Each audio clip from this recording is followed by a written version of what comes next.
ఈరోజు మనం జినోమ్ వ్యాలీలో ఉన్నాం. India's first systematically developed R&D cluster and Asia's largest life sciences cluster and pharma hub of the world and vaccine capital of the world.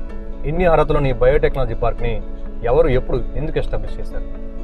1999లో ఈ pharma సిటీని నారా చంద్రబాబు నాయుడు గారు establish చేయడం జరిగింది అండ్ దీన్ని జినోమ్ వ్యాలీగా ప్రమోట్ చేశారు.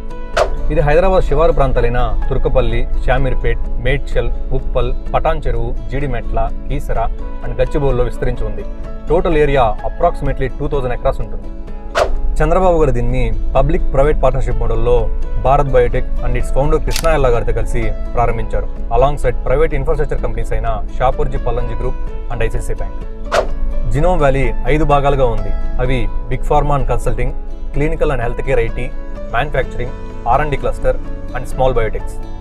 ఈ 5 భాగాల్లో 200 కంపెనీస్ దాకా ఉన్నాయి. వీటిల్లో కొన్ని వచ్చేసి Novartis, Johnson Johnson, doctor Reddy's, Oracle, Accenture, Wipro, Infosys, Tata, DuPont, Shantha biotechnics, Bharat biotech, Divi's, Biocon, biological E limited, BITS Pilani, sir Ronald Ross, central forensic and L V Prasad eye institute. Corona టైంలో వ్యాక్సిన్ తయారు చేయడంలో ఈ జినోమ్ వ్యాలీలో ఉన్న భారత్ బయోటెక్ది కీలక పాత్ర. ICMRతో కొలాబరేట్ అయ్యి కోవాక్సిన్ డెవలప్ చేసింది. హైదరాబాద్ను బయోటెక్నాలజీ మరియు లైఫ్ సైన్స్ రీసెర్చ్ కేంద్రంగా ప్రోత్సహించడానికి ఈ జినోమ్ వ్యాలీని చంద్రబాబు గారు అభివృద్ధి చేశారు.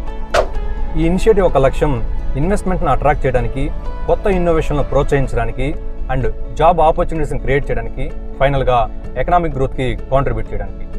Nara Chandrababu Naidu's vision and leadership were instrumental in positioning Hyderabad as a leading hub for biotech and pharmaceutical industries in India.